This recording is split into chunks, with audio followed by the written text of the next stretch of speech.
Baik, Assalamualaikum warahmatullahi wabarakatuh. Perkenalkan, nama saya Dr. Khairi dari program studi ilmu hukum Universitas UIN Ar-Randiri Banda Aceh. Baik, saya akan menjelaskan tentang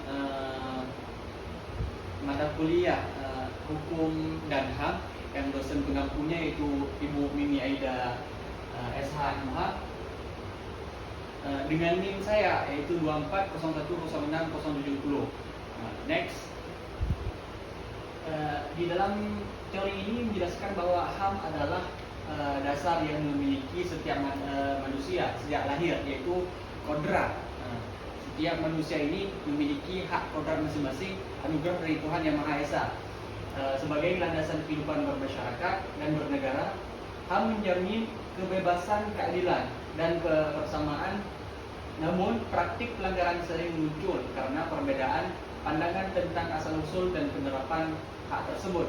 Oleh karena itu, pemahaman teori-teori ini menjelaskan ada beberapa teori seperti teori kodrati, positivisme, universalisme, dan relativisme.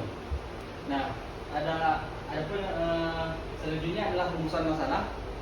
Yang pertama, di dalam materi ini membahas apa yang dimaksud dengan teori hak kodrati, yang kedua apa yang dimaksud dengan teori positivisme, yang ketiga apa perbedaan antara hak kodrati dan positivisme, yang keempat apa yang dimaksud dengan universalisme dan relativisme, yang kelima yaitu apa perbedaan universalisme dan relativisme. Nah, selanjutnya ada teori hak kodrati. Teori hak kodrati ini adalah atau yang disebut dengan natural right, yang dimana menyatakan bahwa HAM lahir dari kodrat manusia, mendekat, universal, dan tidak bergantung pada pengakuan negara.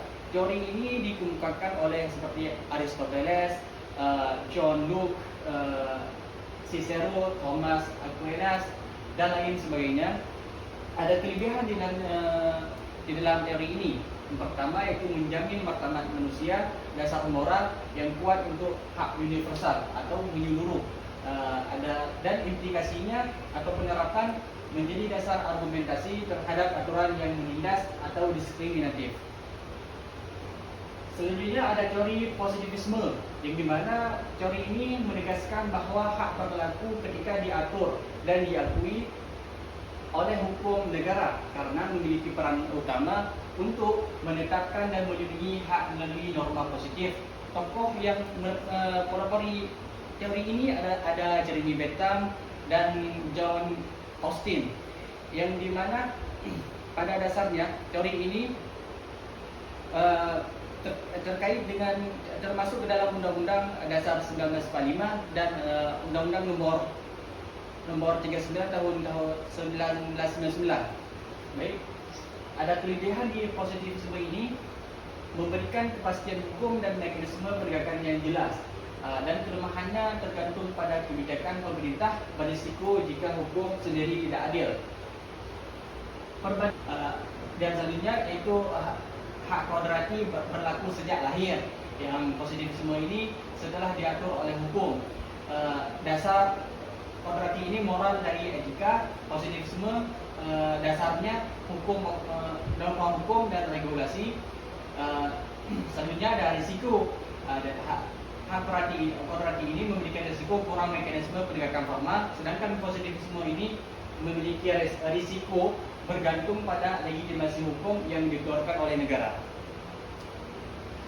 Nah, selanjutnya ada teori universalisme, di mana teori universalisme ini berpendapat bahwa HAM berlaku untuk seluruh manusia tanpa memandang budaya, agama, atau negara. Prinsip ini menjadi dasar deklarasi universal hak asasi manusia dan mendorong perlindungan internasional.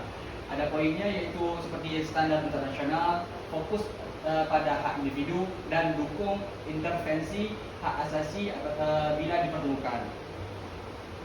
Selanjutnya ada teori relativisme yang menekankan penerapan HAM yang sesuai dengan konteks budaya, agama, dan kondisi sosial suatu negara, menjunjung kedaulatan negara dan nilai-nilai masyarakat. Berbeda dengan teori universalisme Berbeda dengan teori universalisme, yang dimana teori relativisme ini lebih mementingkan kondisi sosial masyarakat. Nah, di dalam teori relativisme ini menjaga kearifan lokal dan norma masyarakat, mendorong dialog antara standar internasional dan praktik lokal, bisa mengarah pada variasi penerapan HAM antar negara. Nah, selanjutnya ada kesimpulan, yang dimana kesimpulan HAM adalah hak dasar setiap manusia, penekanan berbeda, memberi penekanan berbeda.